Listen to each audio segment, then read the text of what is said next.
Hi everybody, good morning. How are you? Hopefully you are doing well. आज हम आगे चलें, पास्ट को कंप्लीट करने जा रहे हैं। इससे पहले वाली वीडियो में आपने पास्ट इंडेफिनिट किस तरीके से यूज होता है, हम यूज करेंगे तो क्या ध्यान रखेंगे, ऐसी चीज़ें आपने उसमें सीखी होगी। और आज अब हम पास्ट कंटिन्यूस, लेकिन फ्रेंड्स मैंने आपको बहुत पहले भी मेरे 2-3 वीडियो में बताया है, टेंसेज काउंटिंग में 4+4+4 ऐसे 12 लगते हैं, लेकिन अगर देखा जाए तो पैटर्न में 4 ही है। एफर्मेटिव, नेगेटिव और इंटरोगेटिव, इन 3 सेंटेंस के पैटर्न पे इंडेफिनिट, कंटिन्यूस, परफेक्ट और परफेक्ट कंटिन्यूस चलता रहता है। ठीक है, वही एक्टिव, वही पैसिव, वही पैटर्न जो प्रेजेंट इंडेफिनिट में हुआ है, सेम पास्ट इंडेफिनिट में, फ्यूचर इंडेफिनिट। तो फिर जो प्रेजेंट कंटिन्यूस में है, पास्ट कंटिन्यूस में भी और फ्यूचर कंटिन्यूस में भी, ऐसे ही आगे अपन चलेंगे। तो एक बार अगर आपने part of speech, affirmative, negative, interrogative की सीक्वेंस ठीक से देख ली है, बस वोकैबुलरी तैयार करते रहिएगा। मैंने मेरे पिछले वीडियो में आपसे बात की थी। ठीक है, तो चला जाए। ठीक है, चलते हैं। पास्ट कंटिन्यूस, वैसे फ्रेंड्स इसके अंदर मैंने यहां प्रेजेंट कंटिन्यूस का लिख दिया है, रहा था, रही थी, रहे थे, ऐसे। खैर, कोई अतीत के अंदर वर्क इन प्रोग्रेस, डेवलपमेंट, प्रगति की ओर बढ़ रहा था, कब? पास्ट। ठीक है, टेम्परेरी, कंटिन्यूस का मतलब ही टेम्परेरी होता है, इट हैज टू फिनिश। तो जब ये समाप्ति की ओर बढ़ता है तो अभी है तो प्रेजेंट कंटिन्यूस कहते हैं, पीछे की बात कभी रहा होगा तो वो पास्ट कंटिन्यूस। ठीक है, तो यहाँ पर हेल्पिंग वर्ब जो इस टेंस को एक्सप्रेस करता है, आइडेंटिफाई करता है, आपको पता चलता है कौन से समय की कैसी घटना है। प्रेजेंट कंटिन्यूस में इज आर एम थे, पास्ट कंटिन्यूस में was for singular, were for plural. ठीक है, अफर्मेटिव, नेगेटिव, इंटरोगेटिव। अब आप देखेंगे खिलाड़ी इस नियम का विरोध कर रहे थे। अगर खिलाड़ी इस नियम का विरोध कर रहे हैं तो आप क्या देखेंगे? प्रेजेंट में इसको एक्सप्रेस करने के लिए क्या आएगा?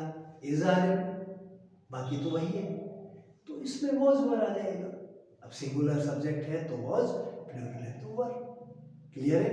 फिर आप याद कीजिए प्रेजेंट कंटिन्यूस के अंदर जब हमने पैसिव बनाया उस समय इज आर एम के साथ BEING, being plus third form of the verb, as in every passive third form of the verb is used. ठीक, तब आपको पता चला ऐसा ही इसमें बस वॉज वर है। तो मैं पार्ट ऑफ स्पीच आपके सामने लिखी है, पहले ये डिस्कस करते हैं, फिर इंग्लिश में आप भी मेरे साथ साथ में सोचते रहिएगा कि किस प्रकार से ये ट्रांसलेट करते हैं, ताकि अब देखें आप subject, helping verb, first form of the verb with ING plus object. लेकिन अगर इसमें सब्जेक्ट नहीं हो या इसी सेंटेंस को एग्जामिनर आपको कहता है change this sentence into passive, same 3 rules, subject की जगह ऑब्जेक्ट, हेल्पिंग वर्ब के साथ being, BEING plus third form of the verb plus by plus subject and so on. Negative में बस एक नॉट आ गया, ING है, नॉट के बाद बीइंग। इंटरोगेटिव यदि क्या से शुरू होता है तो वो हेल्पिंग वर्ब से शुरू होगा, फिर कोई सब्जेक्ट नॉट है तो लगाओ first form of the verb with ING plus object. और अगर पैसिव करेंगे तो हेल्पिंग वर्ब की जगह हेल्पिंग वर्ब, लेकिन सब्जेक्ट की जगह ऑब्जेक्ट। मेरे ख्याल से इतने दिन में मेरे जो पूरे प्रेजेंट पढ़ने के बाद और पास्ट इंडेफिनिट पढ़ने के बाद अब आपको समझ में आ गया होगा कि धीरे धीरे हमें हिंदी को भी दिमाग में रखना है और इस पार्ट ऑफ स्पीच की सीक्वेंस को, स्ट्रक्चर को भी दिमाग में रखना है। ये हम बोर्ड पे ऐसा करने से तो क से कबूतर ऐसा हो जाएगा, तो क्या हम तालमत, ये तो बचपन में फर्स्ट डे से जब किसी बच्चे को सिखाते हैं तो एक उसको सहारा की जरूरत होती है कि ये कैसे चले, तो उसको कबूतर दिखाया जाता है। ठीक वैसे ही इन शब्दों को इंग्लिश में किस सीक्वेंस में पार्ट ऑफ स्पीच आती है वो हम लिख रहे हैं, लेकिन अल्टीमेटली तो न तो आपको हिंदी दिखेगी प्रैक्टिकल लाइफ में, न पार्ट ऑफ स्पीच आपको सारा, लेकिन it depends the way you exercise it, otherwise this is not possible. बस एक ये थोड़ा सा रह जाएगा फॉर्मेलिटी, हिंदी लिखो, स्ट्रक्चर लिखो, इंग्लिश लिखो, तो क्या हम इसके लिए थोड़ा ही पढ़ रहे हैं? हम तो है कुछ दिन के बाद आप पूरा बाहर जो मेरे अगले वीडियोस के अंदर जो ही टेंस खत्म हो जाएगा इसके ऊपर अपन थॉरोली एक्सरसाइज करेंगे। और एक स्टूडेंट जिनको इस प्रकार से पूरा सेंस एक इंग्लिश का हिंदी से लिखने से पहले अगर समझ आ गया है तो बखूबी कर सकता है। ठीक है, चल तो helping verb subject not first form of the verb with ING plus object, और आप देखेंगे कि यहाँ पर मैंने पैसिव किया तो सब्जेक्ट की जगह ऑब्जेक्ट है, being third form of the verb plus. Alok को तुम कैसे, आलोक को तुम क्यों डांट रहे थे, तब हम यहाँ देखेंगे कि ये यहाँ पर इसको पढ़ने के बाद में ये सेंटेंस है इंग्लिश में ऊपर लिख देता हूँ, लेकिन स्ट्रक्चर वही है। क्यों है तो एक नंबर पे एडवर्ब, क्यों याद है ना, फिर same to same helping verb, adverb helping verb subject, not है तो not first form of the verb with ING plus object, ऐसा ही होगा। चलिए करते हैं। यहाँ पर अब आप देखेंगे खिलाड़ी इस नियम का विरोध कर रहे थे। कौन? खिलाड़ी।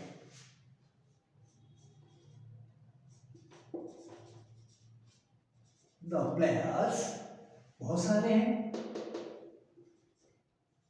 वर है ना। अब यहां पर विरोध करना कोई नियम है तो प्रोटेस्ट, ठीक है, विचार है तो ऑब्जेक्ट, ठीक। तो यहां पर हम PROTEST प्रोटेस्ट के पीछे ING लगा देते हैं।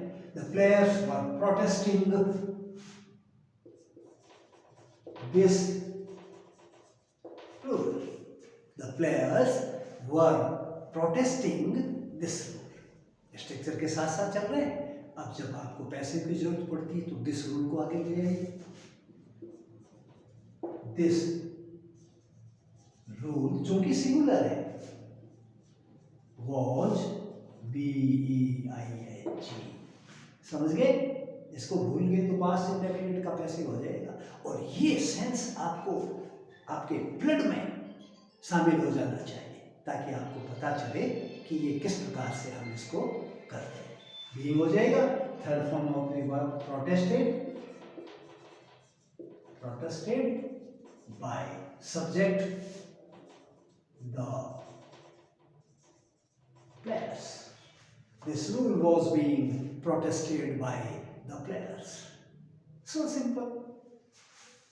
सभी ग्रामीण अधिकारी का सहयोग नहीं कर रहे थे। कौन? विलेजर्स। किसका? अधिकारी का, ठीक है। All the villagers helping were not cooperating the officer. All the villagers were not cooperating the officer. और कैसे बनाएंगे तो the officer सिंगुलर है, was not, देखिए साथ साथ चल रहे हैं ना आप मेरे, केवल वीडियो सुनना ही नहीं है, मैं मेरे यहाँ बोर्ड पे जो मैं लिख रहा हूँ और जो मैंने पार्ट ऑफ स्पीच लिखी है आपके लिए, आप बराबर उसके साथ चलिए ताकि जब आपको ये पार्ट ऑफ स्पीच का लिखने का तरीका सीक्वेंस समझ आ जाएगा तो फिर बिना इसके आगे आने वाले दिनों में हम इंग्लिश लिखेंगे, हम इंग्लिश बोलेंगे, तब आपका जो बेस है वो पार्ट ऑफ स्पीच का स्ट्रक्चर ही होगा। किस सेंटेंस की स्ट्रक्चर में कौन सा हेल्पिंग वर्ब आएगा, कौन से वर्ब की फॉर्म आएगी और कहाँ पर आएगी, यही तो पढ़ रहे हैं ना हम इन दिनों में। देखिए तो the officer was not being cooperated by all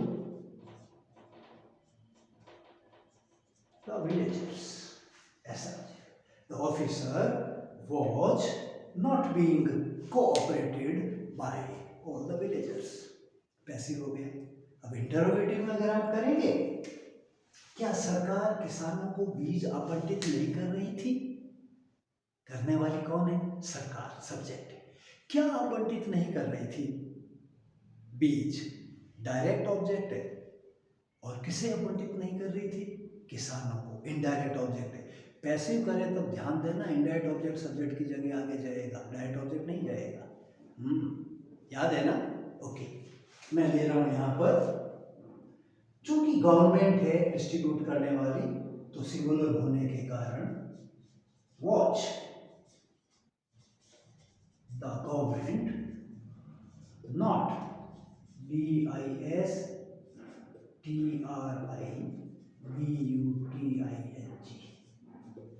was the government not distributing direct object seeds, indirect object to the farmers? Was the government not distributing seeds to the farmers? इस प्रकार से हो जाएगा। तो आप पैसिव करेंगे तो देखिएगा, वर, क्योंकि इनडायरेक्ट ऑब्जेक्ट में किसान, फार्मर्स प्लूरल है, were the farmers not being DIS distributed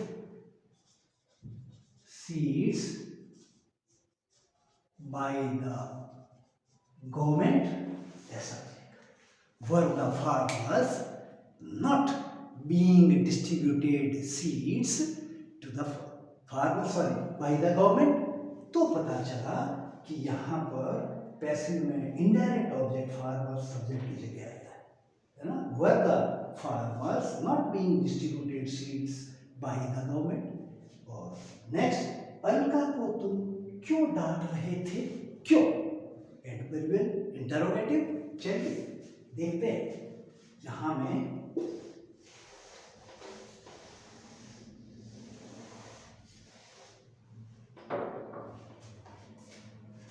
Alka को तुम क्यों डांट रहे थे?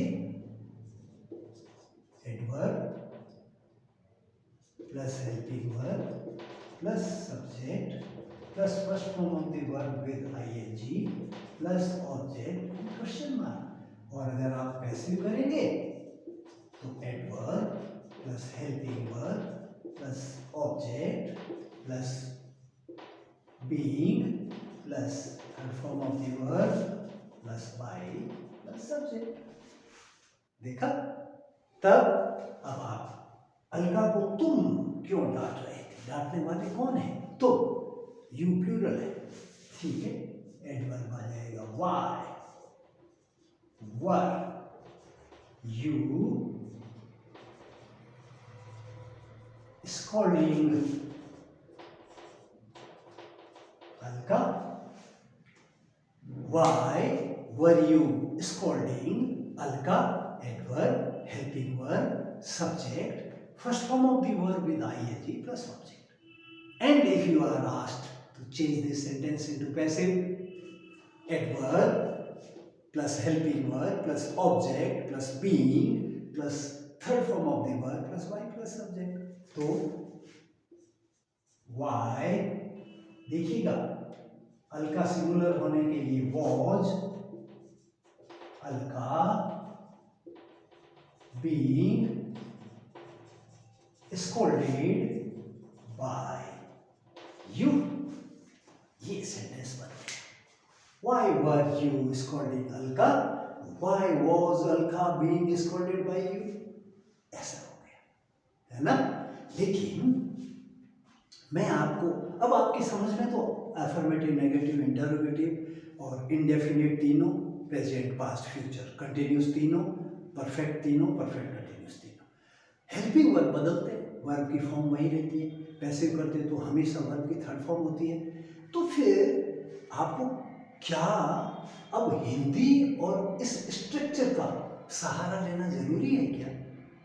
टीचर आपको हिंदी के बेस से बाइलैंग्वेज मेथड पे पढ़ाना और आपको बताना चाह रहा है, लेकिन जब आपको एक बार इसका पता चल गया, क्या आप ठीक से देख पा रहे हैं इसको कि अब आप हिंदी और इसकी स्ट्रक्चर हमें सोचने दीजिए। क्यों? ये तो आपको पता चल ही गया। पास्ट कंटिन्यूस में रहा था, रही थी, रहे थे। अतीत के अंदर, पास्ट के अंदर ऐसा काम है जो प्रोग्रेस पे है और खत्म होने जा रहा है, लेकिन तब तक खत्म नहीं हुआ है। ठीक, तो उसको इंग्लिश में लिखते समय सिंगुलर सब्जेक्ट है तो वॉज और प्लूरल है तो वर, और आईएनजी आती है, पैसिव में बीइंग लगता है, और मैंने आपको थॉरली बता दिया। ठीक है, लेकिन एक्चुअल में आगे आने वाले दिनों के लिए एक एग्जाम्पल अपन डिस्कस करते हैं। अभी सर मैं आपके साथ में रहूँगा, आपको केवल सोच के अपने अंदर रिप्लाई तैयार रखना है। ठीक है, ताकि आप देखें कि आगे आने वाले दिनों में हमें इंग्लिश बोलना या लिखना पड़े तो क्या हम ऐसा कर पाएंगे। जैसे जब भी वर्ड्स बनते हैं, आगे सीन दिखता है, सीन से हमारे अंदर वर्ड्स बनते हैं और सेंटेंस बनता है। तो एक हम सीन देख रहे हैं, ठीक है, और सीन के अंदर है कि एक कोई बच्चा है और काफी लोग इकट्ठे हैं और उसको पिटाई कर रहे हैं। ठीक है, तो अब सेंटेंस में कोई व्यक्ति वो देख करके और भाग के पुलिस स्टेशन जाता है, थाने जाता है, और वहां पर ये चीज, क्योंकि ये तो पीछे रह गई, अब तो नहीं जाने क्या होगा, और तुरंत कहता है सर फलाने फलाने अमुक स्थान के ऊपर एक बच्चे को पीटा जा रहा था।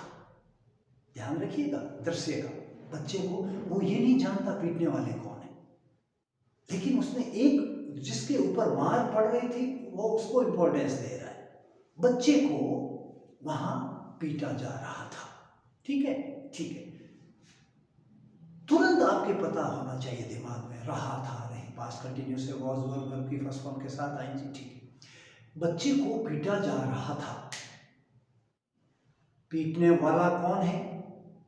अच्छा, पैसिव बनेगा। अफर्मेटिव है, नेगेटिव है, इंटरोगेटिव है? सोचिए, एक बच्चे को वहां पीटा जा रहा था, अफर्मेटिव है। अब हमें अफर्मेटिव में ऐसे लाना है, अगर सब्जेक्ट हो तो subject, helping verb, was verb, first form of the verb with ING plus object. लेकिन हमें तो पैसिव बनाना है क्योंकि इसके अंदर पीटने वालों का जिक्र ही नहीं है, तो हमें पता है सब्जेक्ट की जगह object plus helping verb plus being, third form of the verb, object, helping verb, being, third form of the verb. ऐसा आपने सोचा। अब हमारे सामने कोई हिंदी नहीं, एक सीन था, देखा, चाहे बोलना है पुलिस स्टेशन में, चाहे लिख के देना है, और इस सेंटेंस को अपन लिखने जा रहे हैं या बोलने जा रहे हैं। हमने डिस्कस कर लिया पास्ट कंटिन्यूस का अफर्मेटिव है, लेकिन सब्जेक्ट नहीं होने के कारण पैसिव बन रहा है। अब हम स्ट्रेट वे लिख रहे हैं, सेंटेंस याद है ना, बच्चे को वहां पीटा जा रहा था, बीट, बैट, बीटन। क्लियर है? ठीक है, अब हम यहां देखेंगे कि एक नंबर पे, अब हम लिख कुछ नहीं रहे, न हमारे सामने हिंदी है, न हमारे सामने स्ट्रक्चर है। I want to make you realise, आपको महसूस करवाने के लिए मैं ये सेंटेंस आपको बता रहा हूँ, ताकि आप सोचें अच्छा आने वाले दिनों में इस प्रकार सीन देखने से वाक्य बनेगा, और तुरंत इतना अभी हमने सोचा उतना भी नहीं सोचना पड़ेगा, और इंग्लिश फास्ट लिखते समय या बोलते समय सामने आएगी। बच्चे को, ठीक है, ऑब्जेक्ट ए बॉय, ऑब्जेक्ट है, पास्ट कंटिन्यूस में सिंगुलर है, वॉच, पैसिव चूंकि है इसलिए a boy was being, verb की थर्ड फॉर्म बीईए, बीटन। जहां भी है, मान लो वो कह रहा है near bus station, first bus station के पास एक बच्चे को पीटा जा रहा था। अब आपके सामने object plus helping verb plus being plus third form of the verb, ये फ्रेजेस होते हैं एडवर्बियल स्थान बताने वाले, ये मैं आगे आपसे और डिस्कस करूँगा। ठीक है, तो ये हुआ पास्ट कंटिन्यूस। इसी प्रकार अपन पास्ट परफेक्ट आगे पढ़ने जा रहे हैं। पास्ट परफेक्ट कंटिन्यूस, फिर फ्यूचर। तो आपको ये समझना होगा कि अब तो टेंस, अगर जितना हमने पास्ट को प्रेजेंट में टाइम लगाया उससे आधा पास्ट को फटाफट पढ़ लेते हैं, और फ्यूचर को तो आप एक साथ भी पढ़ सकते हैं, लेकिन हम फिर भी टाइम दे के पढ़ेंगे। हमारा एम कोई ये कोर्स जो रातों रात समाप्त कराना नहीं है। वो फ्रेंड्स जो नए नए अभी अभी सीखना जो शुरू किया है, वो अपनी नोटबुक रख रहे हैं आप अपने पास। आप मेरे इन लेसन्स को जहाँ जहाँ आप वीडियो में देख रहे हैं वैसे एक्सरसाइज के लिए साथ साथ चल रहे हैं। यस, अगर आप चल रहे हैं तो बहुत अच्छी तरीके से सीख भी रहे होंगे निश्चित रूप से, और आगे भी मेरे वीडियो को ठीक से देखिएगा, और आगे आने वाले दिनों में इस प्रकार बाकी के टेंस भी पढ़ते जाएंगे आप। ठीक है, have a good day, bye bye.